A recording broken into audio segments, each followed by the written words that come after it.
Straight talk from Israel. You're listening to Israel News Talk Radio.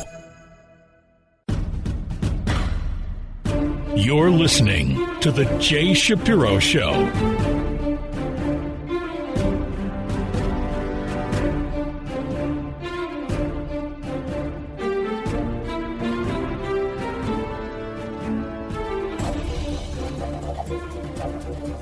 Hello again, this is Jay Shapiro. Thanks for listening. There are two very big items in the news this week. One is domestic, the other has to do with foreign affairs. The domestic news is that we are not going to have another election. We've already had 3 this year, and that's about it.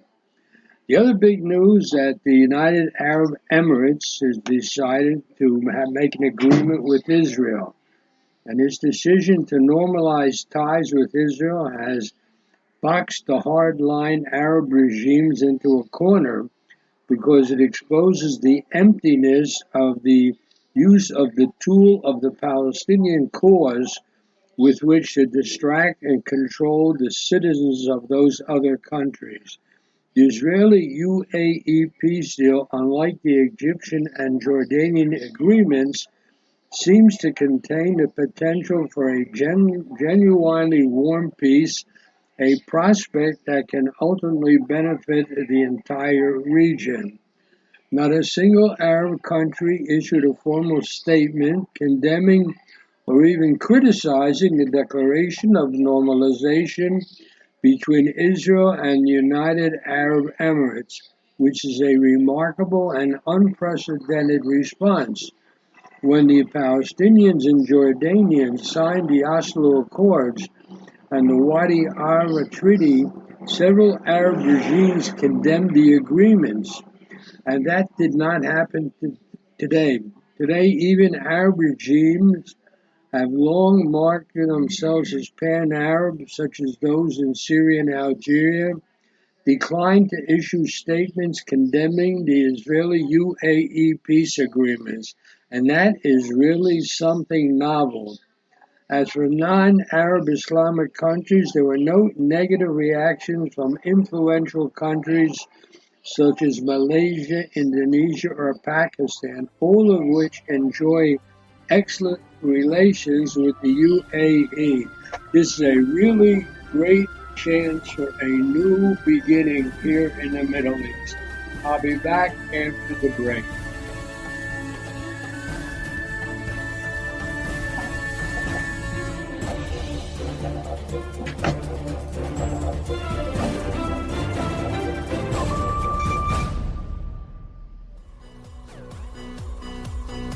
G'day, I'm Jono Vandor. And I'm Ross Nichols. Join us on our program, Israel on My Mind, a show that broadcasts all the weekly goodness that flows like milk and honey from the Holy Land straight into your ears with humorous and happy news stories. New shows are posted every Thursday at 7 p.m. Israel time, highlighting the lighter side and advancing a positive view of Israel here on Israel News Talk Radio. You're listening to the Jay Shapiro Show.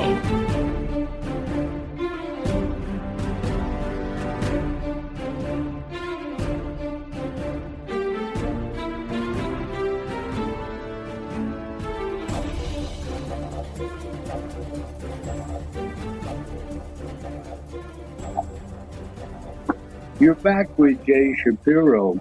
I looked at what some of the experts have to say about the deal, the agreement between Israel and the United Arab Emirates, which I will call the UAE to save time. And it's very interesting what the overall impression is and what the effects can be on a lot of areas that you wouldn't think of directly. This recent Israeli-UAE declaration that they are establishing full diplomatic relations will affect more than these two nations themselves. Its impact is likely to be felt across the entire Middle East. And the reason for this is simple. It exposes the emptiness of the lie employed for generations by various Arab extremist regimes in order to distract their people from their own failures. Oh, they've been yelling all the time that no issues in the region can be dealt with or even acknowledged until the Palestinian problem is solved. So the bottom line is the Palestinian problem is the root cause of all the trouble. The argument was that the Palestinian-Israeli conflict takes precedence over everything, including domestic issues in the various countries and the welfare of the people of each country. Hardline regimes use the issue to silence voices of dissent and justify their lack of transparency and their lack of development. Arab and Muslim leaders use the Palestinian problem as a smokescreen behind which to conceal widespread corruption, especially among military regimes in so-called Arab republics. The balance of power has been shifting to the region for over a decade. Both Israel and the UAE have significant political, economic, and military clout relative to many other countries in the Middle East. And they're getting together now. Their rapprochement serves to expose the duplicity and corruption of other regimes, other Arab regimes. Thanks to the UAE, it will now be much more difficult for these other regimes to use the Palestinians as a means of distracting public attention away from their own domestic problems. Not a single Arab country issued a formal statement of condemning or even criticizing the declaration of normalization between Israel and the UAE, which is a very remarkable thing. When the Palestinians and Jordanians signed the Oslo Accords and the Wadi Arava Treaty, several Arab regimes condemned the agreements. They're all kind of countries, they're Muslim but not Arab, like Mauritania, found itself subjected to harsh criticism and isolation when it announced the establishment of diplomatic relations with Israel back in 1999. Now today, even Arab regimes that have long marketed themselves as pan-Arab declined to issue statements condemning the Israeli-UAE peace agreement. Even Qatar, which is an enemy of the UAE, kept silent. Reactions were split between those who openly welcomed the decision and those who preferred not to declare a position. This pattern indicates the significant influence UAE diplomacy has come to exert over many Arab capitals. Damascus, for example, in Syria, preferred to keep silent rather than anger the UAE, which reopened its own embassy in the Syrian capital back in 2018. The new Algerian president maintains good relations with Abu Dhabi and has shown no signs of bias towards things like Turkey's subversive role in Libya. So what about non-Arab Islamic countries? There were no negative reactions from influential countries that are non-Arab but Muslim. For example, Malaysia, Indonesia, Pakistan, all of which enjoy excellent relations with UAE. So that's a very fascinating thing. It appears that Israeli-UAE declaration may not be a singular event. Similar understandings seem to be within reach between Israel and other Arab states, such as Bahrain, Oman, and even Morocco, all of which are non-republican states. Accordingly, it will be vital to support emerging powers such as the Southern Movement in Yemen, the non-extremist forces in Libya, and the Sovereign Council of Sudan. All of these have close relations with the UAE, so they become sufficiently stabilized to rule their countries well and maybe consider establishing relations with Israel. In other words, what the UAE has done is a first step, and it has good relations with a lot of other countries that are Muslim. Some are Arab and some are not Arab. However, it is very important not to focus on just the pan-Arab aspects of any overtures toward Israel. The primary aim should be to serve national interests without necessarily implying all kind of aspirations with other countries. It appears, by the way, that Turkey and Iran are going to do their utmost to use the Israel-UAE peace agreement to bolster their own popularity with their own countries. They have anti-Semitic. When I say anti-Semitic, of course, I mean anti-Jewish and hostility toward Israel. And Turkey is stoking tensions across the regions. So the Israel-UAE peace might worsen the isolation of Turkey and Iran, which could in turn push them closer together. In other words, Turkey and Iran could get closer together because of the UAE-Israel agreement, which it sounds odd, but this is what I gather, what I read for the last week and a half from all the so-called experts.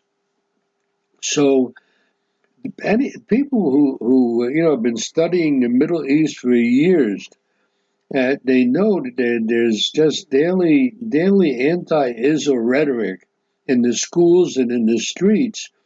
So the agreement between Israel and UAE is really an encouraging development. It creates a genuine hope that maybe all those Arab regimes that have been exploiting the Palestinian problem as a tool to control their own people and obstruct development and freedom, maybe that epoch, that period is coming to an end. So it's interesting because the agreement between Israel and the UAE essentially says that the conflict between Israel and the Palestinians is a matter solely of concern to Israel and the Palestinians and not to anybody else. So in a sense, it's a master stroke, and it's pretty much rearranged priorities and essentially taken the cover off the context, the pretext that the Palestinian problem with Israel is the root of all the problems in the Middle East. So there are all kind of implications from this agreement, which affect not only Israel and the United Arab Emirates, but other countries who are watching to see what's going to happen. So, in a sense, this has been a master stroke. Let's put it this way, of all the good things that might come out of this agreement, this Israel-UAE peace deal, of all the good things that come out, one of them might be to push the Palestinian story, the Palestinian narrative off the headlines. And in other words, the Middle East can develop and improve without taking the Palestinians into consideration. Up until now, the so-called Palestinian problem, the problem of the Palestinians with Israel, has been the excuse for not making any development or advancement here in our part of the world. But now, with one stroke, Palestinians are no longer an element if you will, in what's happening here. And that is really important. It is a major benefit of this agreement. And I think that is something that really we should be thankful for, because it might change everything that's happening here in the Middle East. So it's not just simply an agreement between Israel and the UAE. It could be an opener for all kinds of developments that are positive. I'll be back after the break.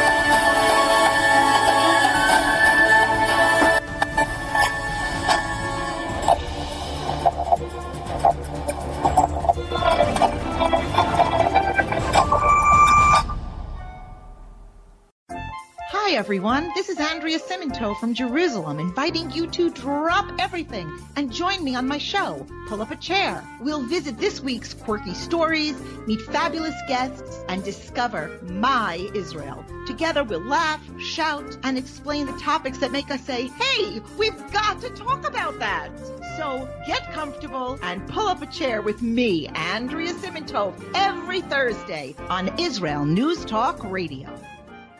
Psalm 23, the Lord is my shepherd, I shall not want. Did you know this psalm and many others were composed by a Jewish shepherd and musician who later became a king? Would you like to know some of the inner meanings of psalms to help you connect with God and strengthen your soul? An exciting and easy-to-read book is now available which will help you do just that. Software for the Soul, Psalms for Everyone, available on Kindle, Audible, and Amazon.com. Software for the Soul. Modesty at the beach? It isn't just about body image. It's about feeling good. Modest swimsuits, so we don't get burned by the sun. So we won't get ogled by strangers. So we'll feel free to express ourselves without the need to expose ourselves. Let Marcy Modest help you to cover up what you want, how you want. Made in Israel. Visit marcymodest.com. That's MARSEA modest.com. And get a 10% discount on your first purchase.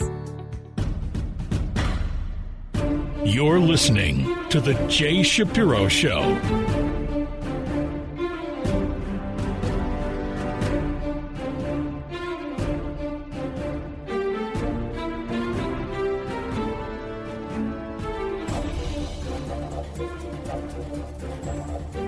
You're back with Jay Shapiro.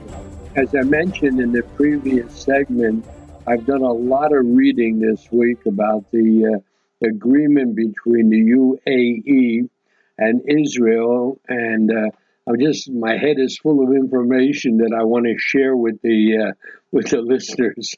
Anyhow, so as I was saying, there's a possibility that and Joe Biden might win the U.S. presidential election this November, and that would bring to office an administration more willing than President Trump to accommodate Iran. And this worries Israel, and it worries the UAE. Now, at the moment, the establishment of diplomatic relations essentially strengthens the UAE's position as one of Washington's partners in the Middle East, and it allows our Prime Minister, Netanyahu, to argue that his policy toward the Palestinians does not preclude a broader peace between Israel and an Arab nation. However, we can be pretty sure that our Prime Minister is concerned that his argument may resonate less with a Biden administration, because a Biden administration could be less sympathetic toward Israel's sovereignty aspirations in parts of our homeland. And this is true with how the Biden administration would feel toward to the right wing in Israel. There are already spokesmen from the right wing in Israel who may not feel, or they do not feel, that peace with the UAE is worth surrendering any part of the Jewish land.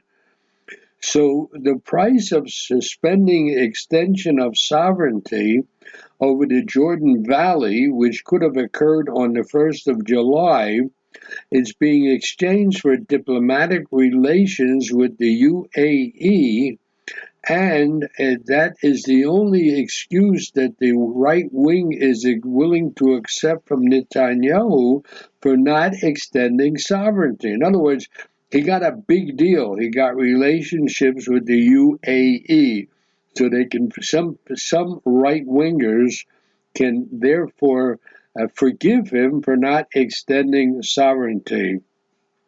Now, Netanyahu had pledged to apply sovereignty on July 1st, at least to the Jordan Valley, but he's dragged his feet since then. We're already almost a month later, because the Trump administration seems to be against any tangible move on the ground. The president's son-in-law, Jared Kushner, has pretty much come out against Israel applying sovereignty. So, and it could well be that officials of the UAE made clear that the formal declaration of Israeli sovereignty over parts of what's called the West Bank would prevent the establishment of formal relations with Israel. So they made not establishing sovereignty a condition for their agreement to recognize Israel. By the way, as an aside, since Israel now has relations with the UAE, they're going to have to establish an embassy here in Israel. The question is, will they put their embassy in Jerusalem, like the United States does, or in Tel Aviv, like all the other countries have? So, and it's also unclear what the UAE will do if and when Israel legally incorporates land sometime in the future, like the Jordan Valley. So it's interesting also that the UAE's willingness to formally recognize Israel was essentially a nail in the coffin of Arab and Muslim solidarity. Each country is worried about what's important for itself. So it's interesting because for years and years they've been yelling that because the Palestinian problem has not been settled, so they can't make peace with Israel. Now that's off the table. So it's interesting. So what will happen with other Arab countries? It seems to me that everything has to do about interest and competition among the Arab and Muslim countries. It has little to do with Arab or Muslim solidarity, and that is the real reality here in the Middle East. So each one does what's best for itself, and then we have to see how the others respond. Now I want to switch gears very slightly, but still talking about what's happening here in the Middle East. There is an organization called the United Nations Relief and Works Agency for Palestine Refugees in the Near East. It's known by its initials UNRWA. Now, there was a leaked report, an ethics report, that was completed back in December of 2018, and it turns out that the organization, which is supposedly devoted to helping the Palestinian refugees, is corrupt from top to bottom. Incidentally, since it's supposed to help the refugees, it certainly doesn't want to see the refugees settled, because as long as it's supposed to be helping them, it wants to make sure there are plenty of refugees who have to be helped. Now, in the past, UNRWA has been accused by Israel and independent researchers of employing members of organizations like Hamas, a terrorist organization, and using anti-Semitic textbooks. And my friend David Bedin has analyzed these textbooks in detail. And also, rockets have been found hidden at UNRWA schools on several occasions. Now, they have this report come out now saying how corrupt the organization is, and thanks to the Trump administration's cuts in American funding, it reduced the U.S. contribution to this organization to zero. And since then, the agency's fortunes have really gone downhill. Now, the UNRWA is completely reliant on donors, so it's always living on the edge. Its funding is uncertain, and it maintains a culture of secrecy. It was very unusual for a report to actually have been published back in December of 2018. Now, not only is it turned out to be a very corrupt organization, but it works together with the Palestinian Authority, which uses foreign aid to pay hundreds of millions of dollars in pensions to terrorists and to their family. So that is a very serious problem that's been going on for years, been eating up money. The American funding cuts were the first serious challenges to a long overdue status quo evaluation. So now the newest report, which was done apparently by an independent organization, really is scandalous. And it's an opportunity for the United States with other donors to demand a phase-out plan for the entire organization. It only exists to take care of Palestinian refugees, and therefore it wants to make sure that there are always Palestinian refugees, if you will, who have to be taken care of. UNRWA has 30,000 employees. That's a lot of people living, and they're supposed to take care of health, education, and welfare responsibilities. They have, by the way, they have lobbyists in Washington, they have lobbyists in Geneva, and all these people should be disbanded. The Palestinian residents of Arab states, all of whom are considered refugees, should become citizens of those states. They are citizens already in Jordan, and they are citizens of the Palestinian Authority. If living there can be called citizenship, I'm not sure. The UNRWA should be abolished and something be done for the Palestinian refugees, primarily to settle them where they are and all these other countries. Gaza itself remains a major problem. I don't know what could be done about that. But the fact that there are 30,000 people being paid by an organization plus widows of terrorists and families of terrorists getting stipends, that has got to come to an end. It's just, especially we have a pandemic now, and money is getting tight all over the world. People are out of work. Businesses have disappeared. The idea of funding a corrupt organization, taking care of refugees, and making sure that they retain the status of refugees, that must come to an end. It's not just an Israeli problem. It's become a problem the entire world. They just can't afford this anymore. I'll be back after the break.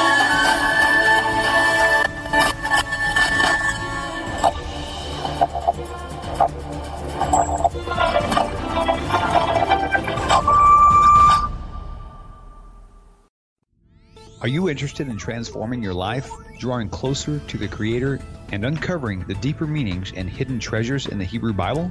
Then join me, Rav Yitzhak Michelson, and me, William Hall, on the Science of Kabbalah, where we are seeking to narrow the gap between what we understand of our physical and spiritual worlds. So make sure to tune in every Tuesday at 5 p.m. Israel time, 10 a.m. Eastern Standard Time, here on Israel News Talk Radio. You're listening to The Jay Shapiro Show.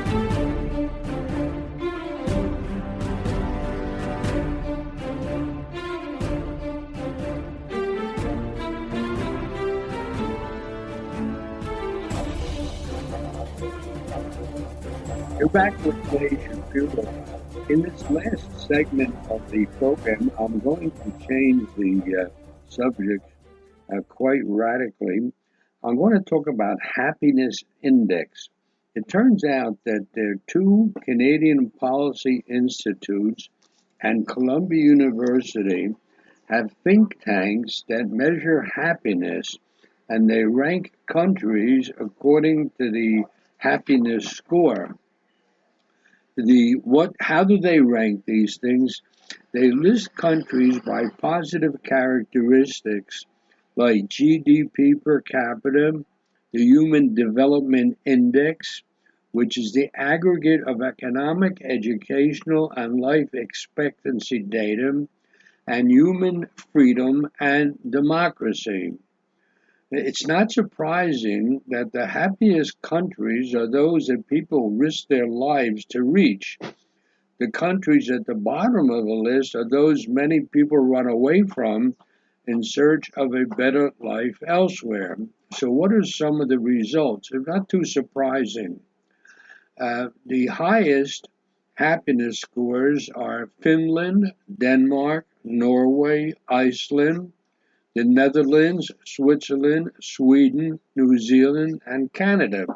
Notice that none of these countries have any enemies on their borders.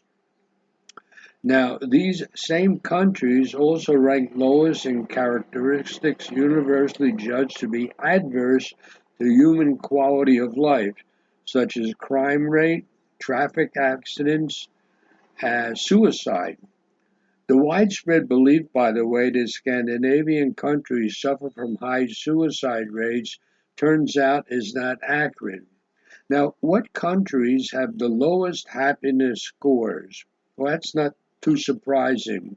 Haiti, Botswana, Yemen, Rwanda, Tanzania, Afghanistan, the Central African Republic, and South Sudan. They're also known for the lack of democracy, rampant corruption, and very low levels of economic wealth there. And also they have, many of them have political instabilities, which in the case of Syria, Yemen, Afghanistan, the Central African Republic, and South Sudan can be characterized as long-term, full-scale civil wars. By the way, I don't know how a supposedly serious institute like the Canadian Policy Institute, how they go into these countries and speak with people. I couldn't find out anything about how their research is done, but apparently they have some way of doing it. Now, what's striking, and that's the reason I bring this whole thing up, is the ranking for the Palestinian territories in comparison to other countries. They have a score of 4.7, which is 111th out of 157. In other words, 157 countries were ranked, and the Palestinian territories is number 111. An academic study found that 60% of the United Nations General Assembly resolutions condemning the behavior of states toward either their own or other populations were addressed to Israel. 60% of the UN resolutions were addressed to Israel. This is in a world in which well over half the world's population, which is nearly 4 billion people, live in despotic states, which includes North Korea, where the regime has been brutally terrorizing its citizens for over 70 years. Now, were Israel as vile and as bad as the United Nations General Assembly record suggests, one might reasonably expect that the Palestinian territories would be at the bottom of the list of happy places, along with Yemen and Afghanistan and the Sudan. The essential error is that the territories which are supposedly under occupation exist in reality under two separate despotic regimes, neither of which is Israeli. One is the Palestinian Authority under Mahmoud Abbas, and the other is Gaza under Hamas. Even acknowledging that reality, one might anticipate that Palestinian happiness under those despotic regimes would place them at the bottom of the list. But there is more relative happiness among the population of the territories than in an assortment of Middle Eastern states, some of which, by the way, are the most vociferous in condemnation of Israel's occupation of the Palestinians.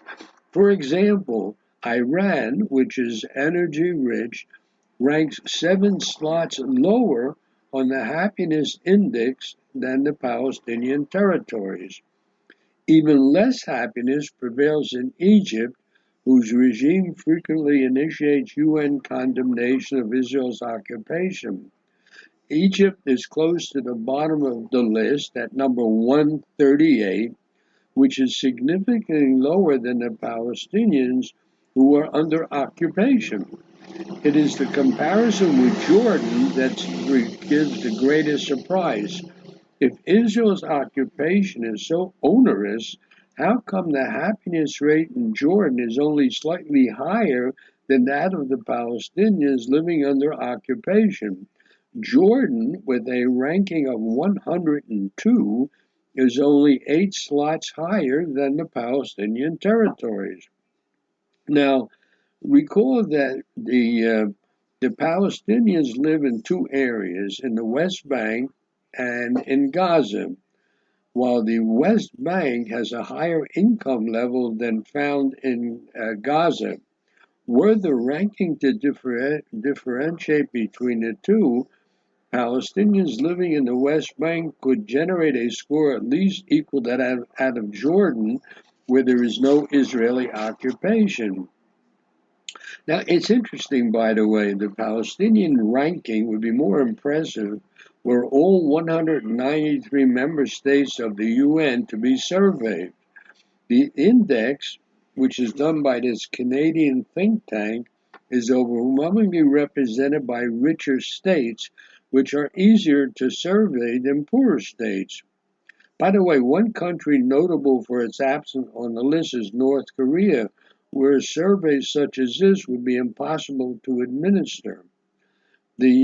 By the way, if you think about it, the North Korean regime would probably justify the country's absence from this list on the grounds that its citizens are the happiest of all people.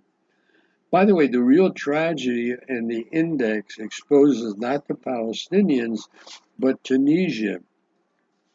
Tunisia is the only country from the so-called Arab Spring to have in any way met the expectation of those who gave the uprising that name, the Arab Spring. Since the ouster of the old regime in Tunisia in December 2010, which is 10 years ago, Tunisia has successfully changed its constitution, held 3 free elections, and seen a party broadly associated with the Muslim Brotherhood join a government coalition and then relinquish power peacefully according to the democratic rules of the game.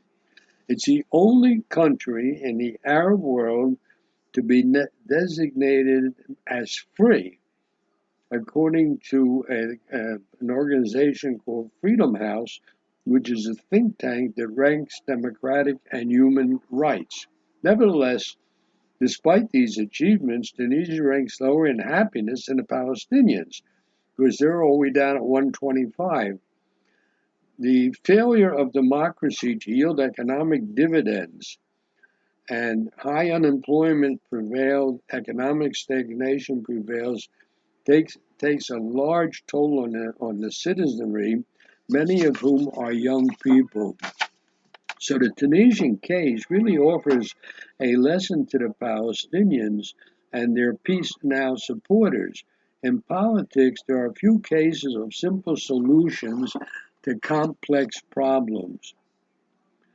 Just as a democracy like Tunisia, which is essentially a democracy, just being a democracy did not automatically translate into prosperity, nor did it translate into happiness. There is no guarantee that a full-fledged independent Palestinian state, even if it could come about, would be a panacea for the problems that Palestinians face. In other words, having independence, having their own state, is no guarantee, even if such a state were to come about, it's no guarantee that such a state would move up to a higher place on the happiness index. So I want to share these results, these numbers with the listeners. So when you hear all these people saying how bad the Israeli occupation is, keep in mind that the Palestinians are, according to this measurement, much happier than lots of people in lots of other Arab countries. Now, this is a sort of odd news item, but I wanted to share it with the listeners because it's something that's really under the radar. You don't hear about it much, but I think it's important that even though I might question the authenticity of the results, they certainly show a trend, which is the Palestinians are a lot happier than a lot of their neighbors. Until next time, then, Jay Shapiro signing off.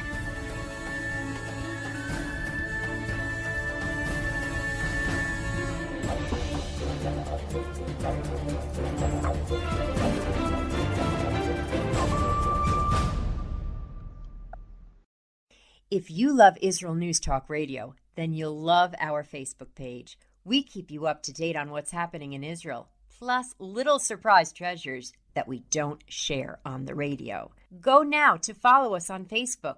Just look for the Israel News Talk Radio Facebook page, and don't forget to subscribe and follow us by clicking on the like button. We post great stuff there that you'll want to share. Israel News Talk Radio on Facebook and Israel News Radio on Twitter. If you're hearing this message, everyone else can too. Advertise with Israel News Talk Radio and get your message out to people. We'll build a personalized package for you. Contact advertising at israelnewstalkradio.com. Straight talk from Israel. You're listening to Israel News Talk Radio. Hey, this is Jake in Anchorage, Alaska, and I love listening to all the super interesting interviews and up-to-date information on what's happening in Israel. Hello, this is Anna King, originally from London, now living in Israel. And what can I say? Israel News Talk Radio is my cup of tea. My name is Bhaskar. I'm from India, and I love listening because you get to know the truth and wonderful voices from this lovely country. Mom! Okay, wait a minute. Hi, this is Chava Dax, and I'm calling from the rolling hills of Ma'ale Adumim, just north of Jerusalem. I always listen to Israel News Talk Radio to get all the latest news and commentary and to keep me up to date every day. This is Sarah Dax from Ma'ale Adumim, and I'm 12. I wish Israel News Talk Radio was boring so my mom wouldn't listen to it all the time. Mom! You're listening to Israel News Talk Radio. News, opinion, and more. You're listening to Israel News Talk Radio.